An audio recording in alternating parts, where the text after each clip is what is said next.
My name is Lauren Zayu, and we're back for the second season of Unbossed, Unbothered, and Unfiltered, the show about what you say and how you say it. We'll be chronicling the first 100 days of the Biden-Harris administration on everything from immigration to HBCUs. So join me for a crash course on this country's politics, current events, and how we move forward. Hello and welcome to Unbossed, Unbothered, and Unfiltered. I'm your host, Lauren Zayu. I'm really excited for our show today. We are talking about criminal justice reform, particularly with returning citizens. A lot of the conversation around criminal justice seems to be rooted in prevention or even like police brutality, both of which are very important. But we have to acknowledge that the system we've had for decades, and therein there are people who are impacted who are either home from prison or returning home from prison soon.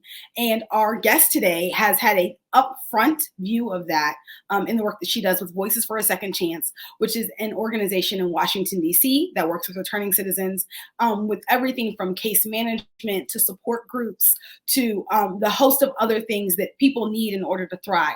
And so I'm excited to welcome today for the first time, but hopefully not the last, Executive Director of Voices for a Second Chance, Paula Thompson. Hi, Paula. Hey, Lauren. Great to see you. Thank you for having me. Thank you for being here. This is a well overdue conversation. And so I thank you for your time and expertise. And if we just kind of want to kick it off with a bit of your bio and what you've done, I know that you're at VSC right now, but how long have you been there and what brought you there, those types of things. Perfect. I have been with VSC for 9 years. I know time has really flown by.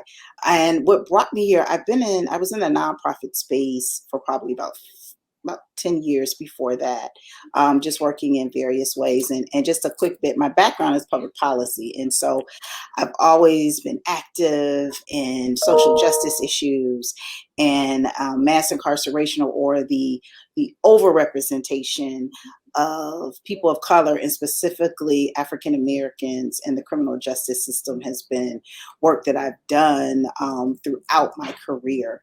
And so when the opportunity came to join VSC, it was ideal because it gave me an opportunity to do the work that I did in the community in my personal life into my professional life. And so it was great to merge the two.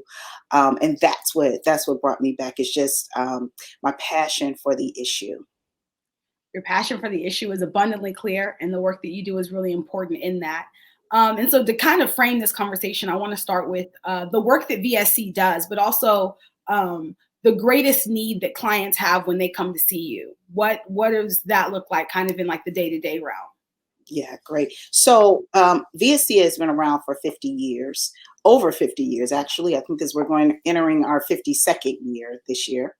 And what we do is I view it as we meet the person not even at the point of arrest, but at the point of detention, right? So pre-COVID, we used to work directly inside Department of Corrections, DC Department of Corrections, and we worked with the men and women who were detained there and providing what we call first responder services. So that was like those phone calls and doing initial intake to see what the needs are for someone and connecting them with family and letting their family know how they're doing, but also working closely with them to if they identify if they had some mental health challenges or what have you. And so we continue that work with them once they're released. And that's in our reentry sort of arm of the program. And we do that work in what we call our Welcome Home Center. And so when folks are released from jail and prison, and what's unique about DC is that we don't have a federal prison system. It was dismantled and discarded a couple of decades ago. And so unfortunately, what happens is that folks who are sentenced, they are sentenced and they are moved across the country a lot of times. So we have clients who are in California, in Texas, and that is a tremendous burden, not only on the individual serving the time, but it's also the family, because a family serves time when an individual is incarcerated. And so we all know that family support helps someone get through prison and jail time. And so what happens is that when that person returns home, because they've been away for so long, they need assistance with just transitioning and those really basic supports, the things that we take for granted. So when someone's locked away for a long time, when they come back, they don't have an identity. And so we're helping people get their birth certificate so that they can get their identification. We help people with clothing and food and shelter, and getting them connected. We don't have housing, but we have partners that we connect our clients to. And so we serve roughly 5,000 people annually every year, and that tends to be growing, and it's growing even more with COVID, and the fact that it has just made the dearth even deeper in the need and what people are coming home and what their services are. And so we meet them where they are.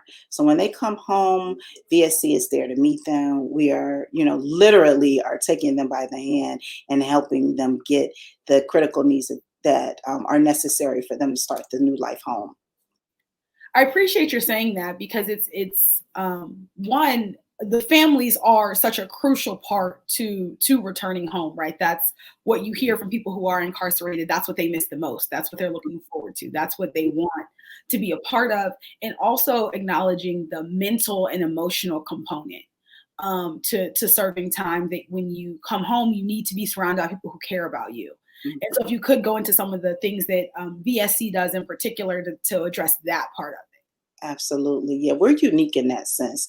A lot of times when folks come, they come home and they already have a laundry list of the must do's. And it's must get a job, must secure housing, or you're going to be reincarcerated, right?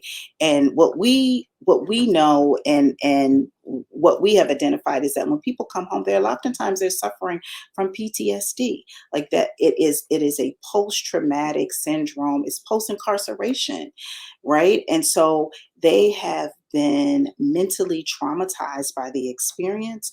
We get folks who have spent decades, 2 decades, 3 decades, 4 decades, if you can imagine, locked inside of the penal system. And so they have been traumatized, but they have been conditioned not to show that trauma. And what we see is because, particularly people of color, that they are not allowed to suffer from trauma, right? They have been conditioned um, that that crime is normalized, that they're not allowed to have any kind of breakdown or any weaknesses. They can't show that. And so they have been masking that pain for so long that they don't even know what to do with it. It's like ticking time bombs. And so we recognize that. We recognize that immediately in the intake. And because the way we don't have a cookie cutter approach. And so we really we individualize our care, and I call it care, because it is with it's given with humanity, and that's how we view the person. And it's like, where are you? What do you need today, right now, in this moment? What's going to make you feel whole, or what's going to make you feel safe? And so that's what we do. So it may be having a cup of coffee and allowing someone to talk about the traumatic or the violence that was inflicted upon them during their time in imprisonment, and what it will take for them. And so once we identify that, we can put a reentry plan in place for them. If that's counseling, if that's more intensive therapeutic treatment for them. We also assess, like, where's their literacy skills.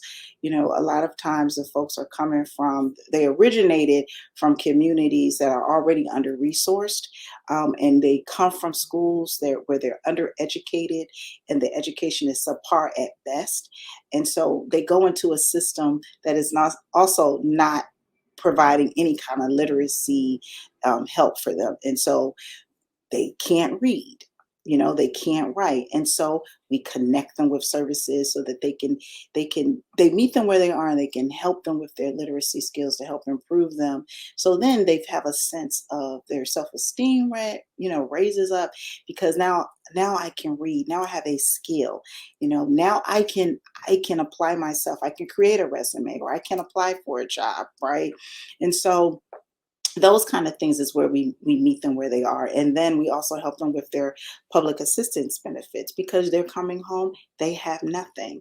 So they are entitled to public benefits, despite the rhetoric. They're entitled to medical care, whether that's Medicaid. They're entitled to food stamps, right? They're entitled to shelter. So these are the things that we help people that are really crucial, that are overlooked a lot of times when we're talking about transitional supports for men and women who are returning from prison. They need those very basic things. You can't move forward if you don't have a birth certificate. You can't move forward if you don't have your ID. You can't move forward if you can't read and write. So we really help people, at the really beginning stage, and you can't move forward with any of it if you're in pain. And so we're really trying to help support people and helping them be whole so that they can begin to put together a plan for their future. That is amazing, and I really appreciate you, I guess, revealing how, I guess, even like elementary you begin the process. And because I think it's so important to reference this, and again, I'm familiar with VSC's work, but this isn't something that happens overnight. So on average, how long does a client maintain your services? It's funny you asked that question because I would say probably 2 to 3 years. Mm. And oftentimes it may take someone 2 years just kind of get steady. They may go through a few jobs. They're having challenges with building relationships, right? Because if they've been incarcerated, there it's very rudimentary, and they have this routine inside of the system, but they've got to learn how to live. And here in DC, in particular, um, a lot of our clients, they've been away so long they don't recognize the city, and they're not welcomed in a lot of spaces. And so that whole social adjustment is really necessary as well. A lot of folks, they don't know how to use a smartphone, so you have to teach them about technology and that kind of thing. And so it takes time. So, but our average is probably 2 to 3 years, and we do have clients who come back 5 years later and just to let us know how they're doing. But I would say, Lauren, probably 2 to 3 years. Yes. Yeah, that's really important, because it does take a long time to build relationships when you're overcoming trauma in that way. As we transition into like the second segment of the show, which I call Hold Up, Mhm. a lot of what happened this past summer was rich conversation around criminal justice. I think for a lot of people, realizing that it is inherently racist, that the root of it is the legacy of slavery, that policing Black and Brown people does not happen in white communities in the same way. Like the police just have an inherently different relationship to the community. And so as I was thinking about this, like all of that is so important, and that conversation has to be had on an individual and policy level. I also think like this is a system that has been in effect since, as what I'm thinking about is the big boom, in the 80s and 90s, of locking people up. And so as we move forward as a country, with so much history, I guess, having invested in the system, as we're realizing that it is fundamentally flawed and needs to be dismantled, Mhm. there's an entire population Mhm. that has been impacted. Mhm. And so what are some of the things that they need directly, or that the conversation needs to be had around, as far as making sure that we're being comprehensive as we're trying to overhaul this system? Mhm. That's a great question, Lauren. It absolutely is. I think that, I often wonder if criminal justice reform and policing and all of the things that came about, that was unveiled, let me put it like that, last summer with the Black Lives Matters protest and everything else, that Breonna Taylor, George Floyd, the countless names, right? Um, I often wonder if we weren't in a pandemic, would people have cared, right? Mm. Because people were so busy with their lives. These things have been going on. Like we work with folks who were Breonna Taylors and Mm. the George Floyds, right? Um, and people just dismissed it because they went about their lives. But I do think that because we were kind of frozen in time, it forced people to recognize the injustice. Mm. And I think that we are in a particular time, and I'm happy that we're forcing the change. Like, we can no longer allow just the racist, white supremacist um, impact on our communities any longer in the criminal justice. It just I was listening to the news the other day and was thinking about the young guy in Wisconsin who shot two Mm. people, but now he's missing because he got bail. And I think about the insurrection that happened on the 6th and the young woman who stole Speaker Pelosi's computer and was trying to sell it, that she was afforded bail and she was able to go home. And so those types of things, they continue, right? And I work with folks every day, and it's like, and you were incarcerated for what? And we have clients who call us who are sitting in the jail without any options for bail. Mm. And so it's just fluid, the racist injustice and just the lens that people look like. Why in the world would such an act on the 6th, this person would be afforded the opportunity for bail, number one, and then to go home, right? Mhm. And so we're talking about reform. We really need, if you're talking about dismantling, I'm saying blow up the whole system and start over, right? That's one aspect of it. Mhm. The second part of that is, which is often absent from that when they're talking about restructuring or reforming, is that the very impacted population is never invited to the table when they're formulating the policy ideas or having these countless discussions. They're never invited, nor are the Black-led leaders who are on the front lines doing the work, who understand the issues and the population. And so I think that we have to really have a hard look. We literally got to put that spotlight on it and say, that's wonderful, the kumbaya moment. We're happy about folks paying attention and seeing what we've been knowing for so long, and that it's time to do something. And I'm glad to see that the Biden administration is making race equity. But what does that mean? You Yeah. know, the folks who really impact are going to be at the table and really be a part of this dismantlement or this reform process. And I think that has to happen. And if that doesn't happen, then we're going to be sitting here in the same situation. I completely hear you. And I had two thoughts as you were speaking. One was thinking about the young woman who stole Speaker Pelosi's computer and tried to sell it to Russians, which is like Yes, treason, right? absolutely. And then the story of Khalif Browder being at Rikers Island for refusing to plead guilty to stealing a backpack that he didn't steal. And then and being held in prison for years for that. And then even when he went home, we know he grappled with some major mental health challenges Yes. dealing with that. And people on social media were saying like there's two justice systems. And my response was like, no, there's not. There's one, and it doesn't provide justice. Absolutely. There's a system that is targeting Black and brown people, and there is a system that is letting white people who commit treason go freely. Those are the same system. And so we can't pretend like, oh, those are separate. They correlate directly, and that is the entire problem. I was also thinking about, you referenced President Biden, and I'm very torn because, needless to say, both he and the vice president have their own legacy to talk about in this space in particular, like a very direct tie to the conversation we're having today. And I've been struggling with that because part of me wants to believe that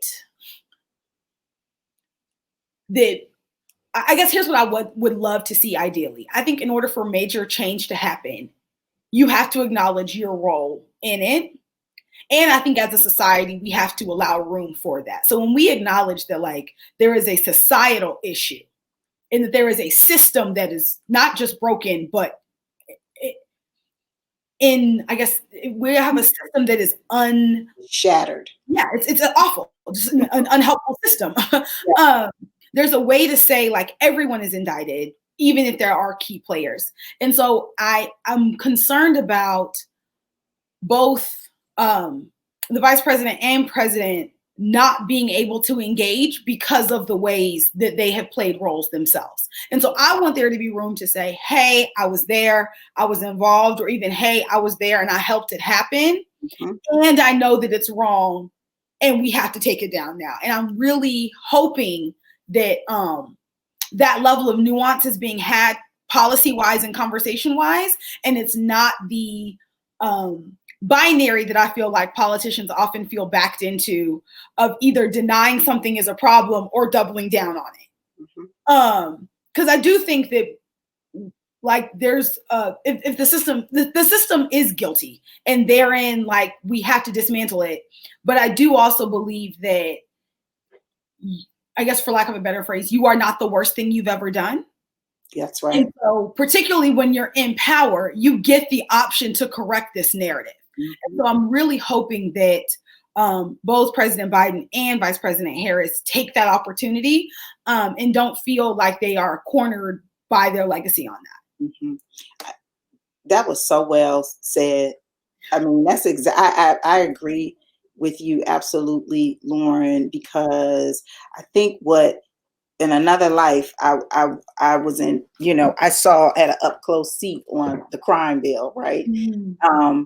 And I think that this is an opportunity for them to course correct, mm-hmm. right? You can't go back and change it, acknowledge I did it, right? Mm-hmm. I was involved in it, wasn't involved in it all alone, right. And on the Biden side, there were a whole lot of Black politicians who were pushing for it as well, right?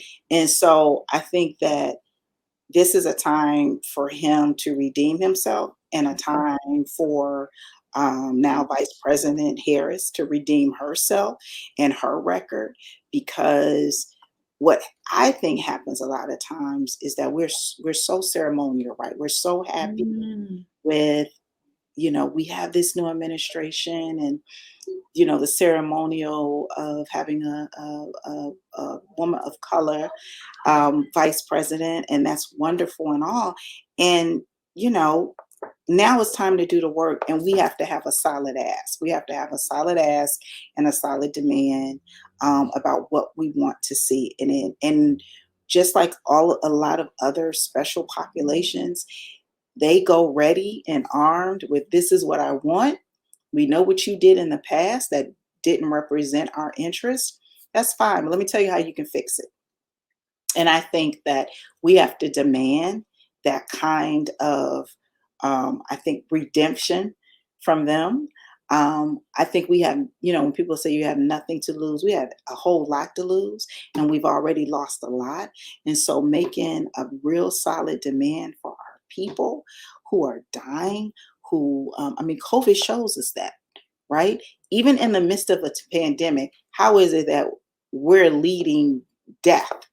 That makes no sense. So there are systemic things that are in place that I think it's beyond just dismantling. It's blow it up and let's start over. We're not going to be at the bottom. And I think that we have to demand what we want from them. I think, and I think we have to acknowledge it. We have to, and I agree we have to acknowledge, you know what, I messed up. My stance on that issue was all wrong, and I need to course correct. And this do it. We have to demand that. So I absolutely agree with you. I think, yeah, demanding that, making sure you touched on having the people involved at the table to make the decision. And that is huge, because I'm thinking about other areas of our legislative process, right? Where, for instance, with the pandemic, everyone's saying, believe science, believe scientists, have scientists at the table making decisions, right? For healthcare, we listen to doctors. For education, they listen to teachers. And then criminal justice reform shows up and no one is offering incarcerated people a seat at the table, or people who've been formerly incarcerated. And so that's an excellent comparison. And so I definitely see where you're coming from there. And so in your work, I know that VSC has many clients, but what are some of the things that clients have brought to you that have shown that I guess like that even you didn't realize would be a problem with something like our incarceration system? Mm.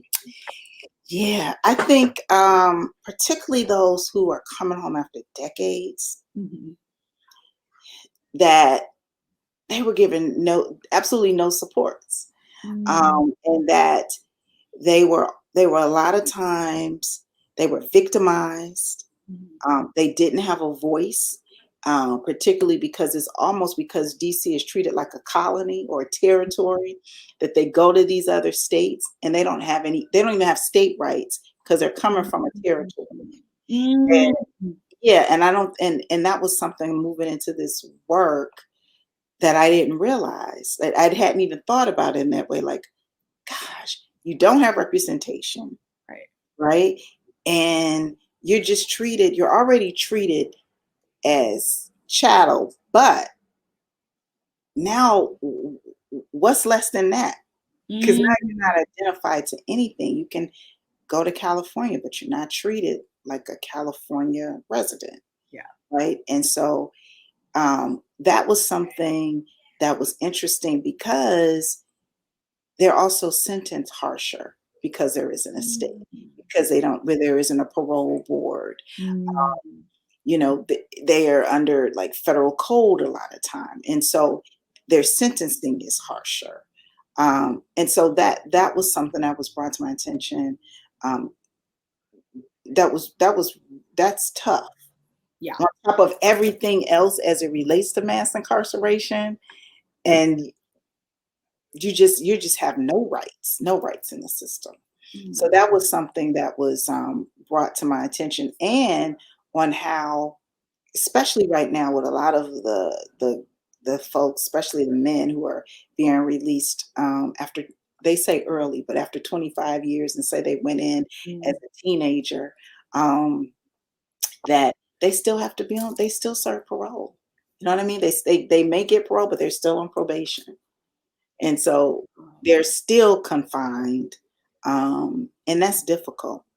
People who've been in prison for 40 years, you still got to be on probation for 5 years.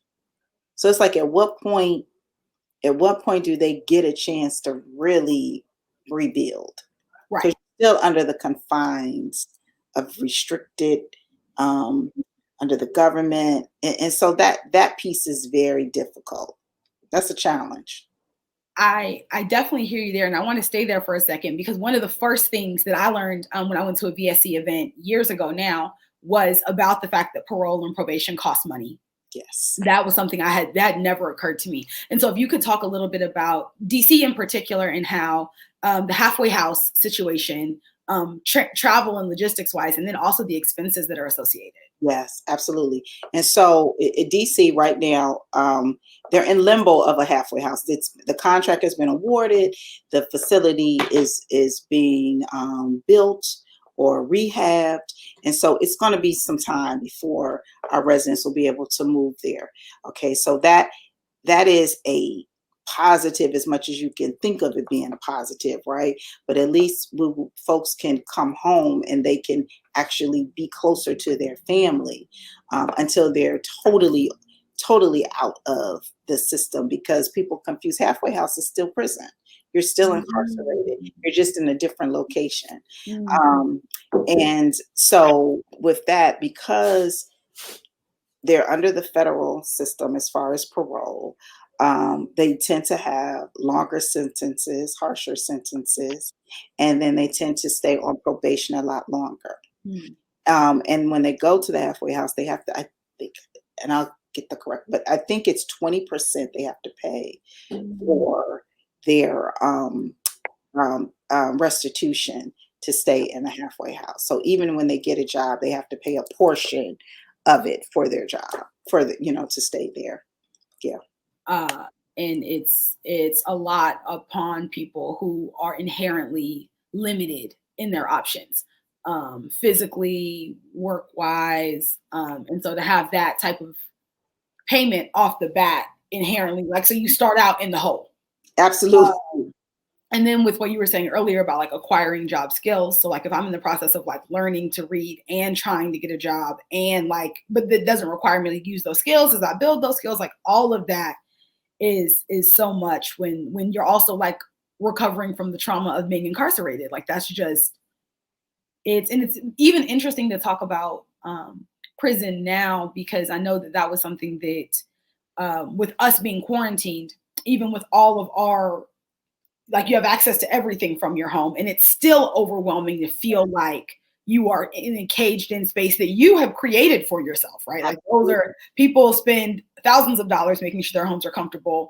And after a year, which is effectively what we are now, Mhm. of being inside or like, I can't, this is too much, this is overwhelming. And it's like, okay, so imagine if it was like a tenth of the size and you didn't have near the access to what Exactly. you've given yourself. Exactly. Yeah. Um, And so transitioning into I Ain't Sorry, I know that you have done so much work with underserved populations, even before coming to VSC and now. And so what is something that you feel like you've adopted that has helped you do the work that you do? Hmm. Um, That's a good question. I think what I have adopted is truly, you know how we always say, like, we're taught, like, don't judge, don't judge. Mhm. You know, I think I have witnessed in my work that truly one decision can change the entire course of your life. Yeah. Right. And I've truly have so much respect for that right now. In this work, it's shown up so many times. And I think about areas of my life where, oh my God, had I made that decision, maybe I would be in that situation. So you never know. You never take for granted that you know somebody's story, right? And I think Mhm. a lot of times that has also taught me that there is a backstory to everything. You can't just assume. And I think that's why I adopted this saying. And I always tell my staff this. I tell my team that nobody wakes up in the morning and say, I'm going to commit a crime today. That's very, very rare. Mhm. It is usually about whatever happens in the course of that day. And based on that decision that you make in that moment is how you land up where you are.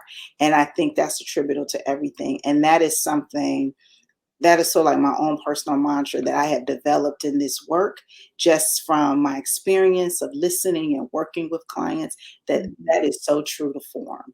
So I know that was a long answer, but No. that is exactly what I have learned in this work.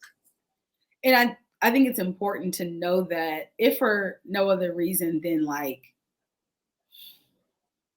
I think often when people, and I'm talking about the majority, Hmm. work with underserved populations and people who are already framed for you in the media, in our discourse, in our conversation, they say that you are working with these kinds of people.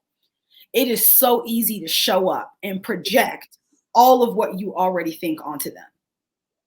Absolutely. And so deciding to intentionally not do that, I do think takes work and again makes your organization or the organization different, right? Because what is different for ESC is that you are Black led and Black run. I mean, Black woman led, but yeah.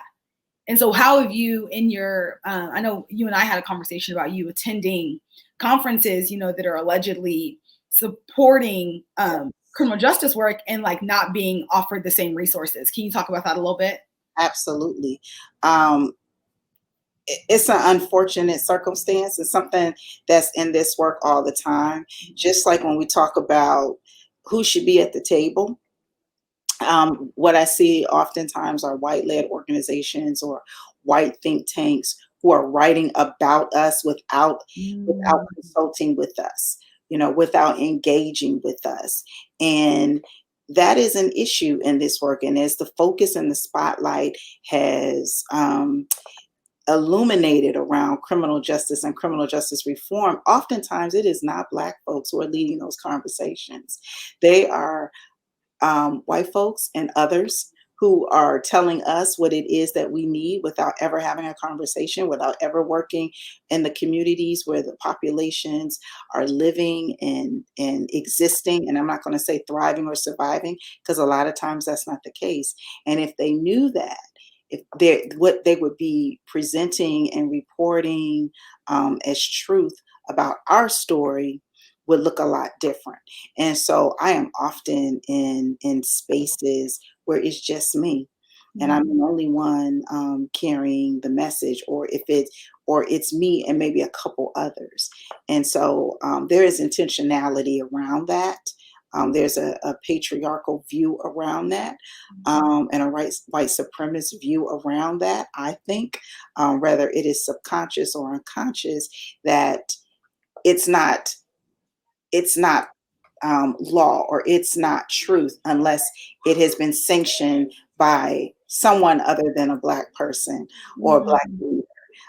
Then it's valid, right? And so that's another part of, we have to be honest about this work and how this work really needs to be done and conducted.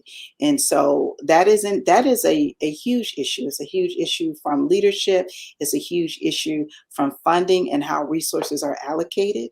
That I have colleagues who are white who are in this space, and their organizations are awarded much more money than mine, but I do more work, beyond that. And so there is an innate bias in that as well. And so all of those things have to be dismantled. And Lauren, if I could just say really quickly, to your question about earlier, the kids that we work with, we had a support group for children of incarcerated parents. And that group and those children taught me so much, but it also had the unfortunate validating what I already thought.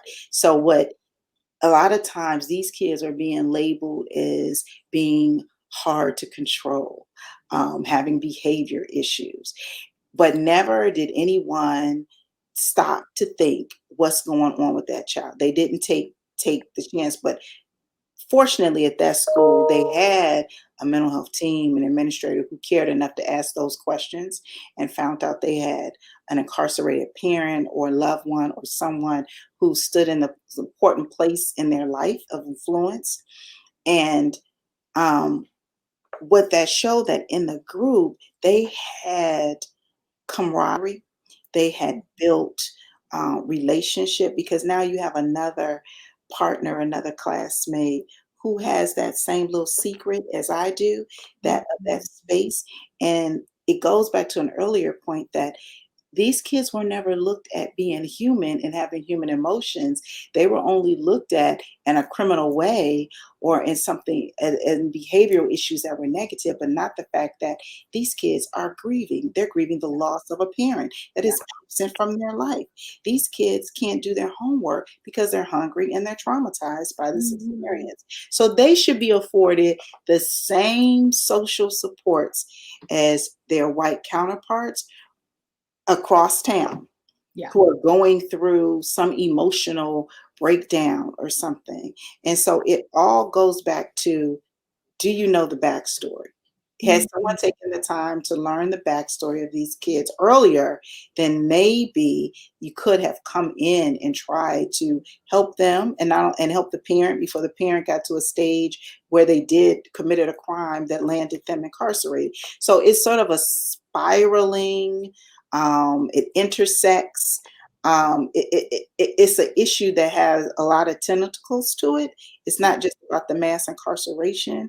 It's about everything that's connected to it, and all of the collateral consequences that are left behind as a result. Absolutely. Absolutely. And I think it's so interesting. I think that humanity is such the root of this, as far as when you don't see people as human, their reactions aren't viewed in the same light. Because when I was listening to someone else earlier, and they were talking about the situation at the border with the children in cages and parent separation, and how as a child, being separated from your parent, regardless as to the circumstances, is traumatizing. Sure is. Absolutely. Whether that's immigration, deportation, whether that's incarceration, whether that's even, death or abandonment, like that, the parent-child relationship is the first place that you're supposed to find stability, security. You're supposed to feel safe. And so when you don't feel safe, that's how people end up acting out. That's how people end up looking for it elsewhere, because feeling safe is an essential part of the human experience. Like, it's something that we all need. And so for people to not recognize that trauma, particularly for the children of incarcerated parents, right? Because now they just think you're another one in the line, like a future criminal yourself. Absolutely. No one takes that into account. So when a child has an outburst, when a child is, viewed as being disrespectful, or however, people label children, there's no grace given there. Yeah. The assumption is that this is indicative of later behavior, and then they end up treating you like a criminal. Absolutely. And we know that the way you treat people ends up being like a reactive cycle on its own. So I'm thinking about the young girl, I think it was in Rochester, they said this week. 9-year-old. It was pepper 9-year-old. Yes. Pepper sprayed, handcuffs in the back of a police car. And so the I'll never forget this conversation, but they said that the police officer said to her, "You're acting like a child." And her response was, "I am a child." Absolutely. Like, how is that not seen? And so I definitely understand that so much of the child piece of this is like, when you strip people's humanity, even the people they're connected to don't receive the same grace and mercy that other people do. Absolutely.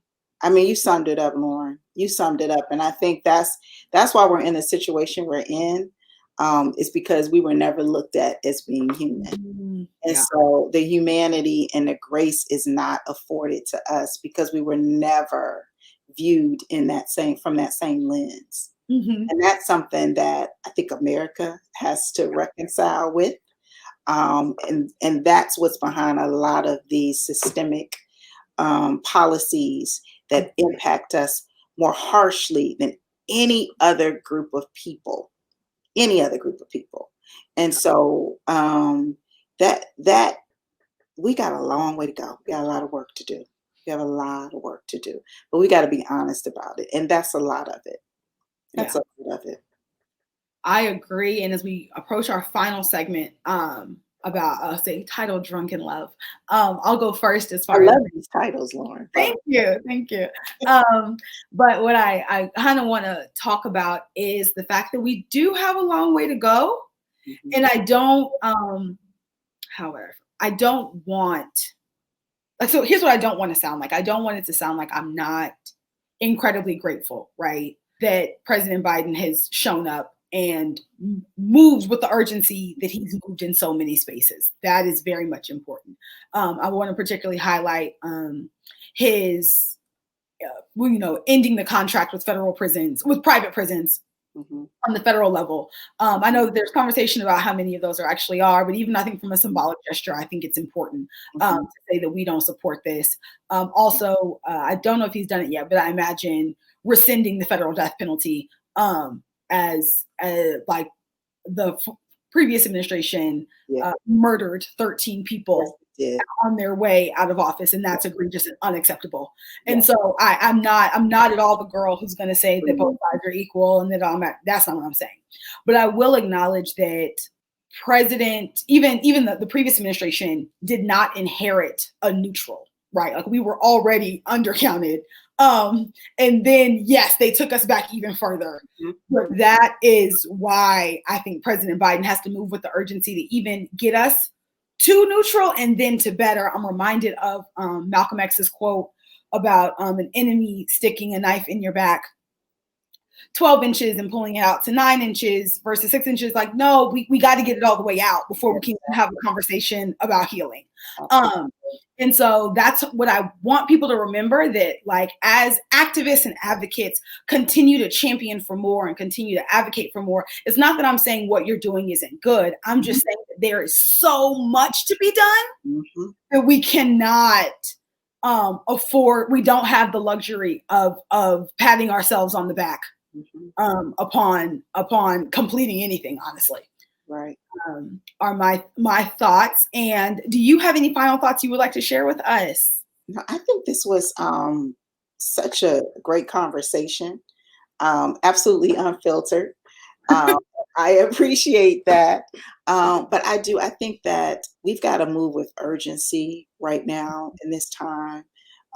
We know that with any movement, it's ebbs and flow, right? And Yeah. so we're at a state where, and I really mean like it can't just be asking, can you? It's really like demanding, because we're talking about people's lives. And that's how I feel every day I enter the doors here, is that this is about folks' lives. And we have to make sure that we serve them, seeing them in their whole self. Yeah. Um, and it's the same way with this work in criminal justice reform. I think that we have to make demands. We got to make sure we're at the table, and if we're not invited, we show up and we crash the party, because it's critical that we make some gains. And I think that we really have to do inventory, just on us as a people, and checking ourselves, and um, making sure that we're all. I think we all have to do something, and we got to figure out what that something is. Um, but I really do think that this is the time. Like this is the time to call it out, to not just call it out, but I'm a solution driven person. So if you're gonna call out the problem, then you got to have a solution at the same time. And let's get started with the work. But we got to make sure that the people who don't have a voice, that we're their voice, and we're their authentic voice. We're not telling them what we think, but it's really coming from a place of experience. So I thank you for this conversation, because I think it's important. It's important to talk about. It's important to highlight the work. And I'm proud of the work that we do here at VSC, and want to continue to advance the mission.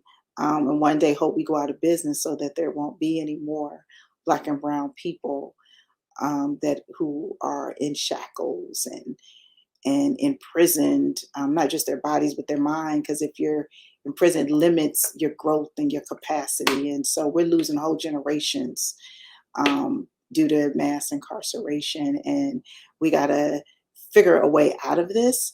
And a part of that is just not the mass incarceration, but people got to be able to come home to something. And we've got to make sure that we have adequate resources, equitable resources, because people can define what they think is equal, but equity, we all starting at the same stage. And so we got to demand that happens. We appreciate you greatly for the work that you do, and for coming on this platform. In the event that someone wanted to reach out to VSC, what's the best way that they do that? Sure. Visit our website, which is www.vscdc.org, or you can call our office at 202-544-2131. Sounds good. I'm going to go ahead and wrap up here, if you don't mind. And that was this episode of Unbossed, Unbothered, and Unfiltered. If you're looking for the show, you can find us at Unbossed, Unbothered, and Unfiltered on Facebook and Instagram. And if you're looking for me, you can find me at LaurenZayu on Twitter and Instagram as well. Thank you for being with us. You just finished this episode of Unbossed, Unbothered, and Unfiltered with host Lauren Zayu and music by Lighthouse Productions. If you want to learn more about the show, follow at Lauren Zayu on Twitter and Instagram. You can also find more episodes on Facebook and Instagram at Unbossed, Unbothered, and Unfiltered. Thanks for listening.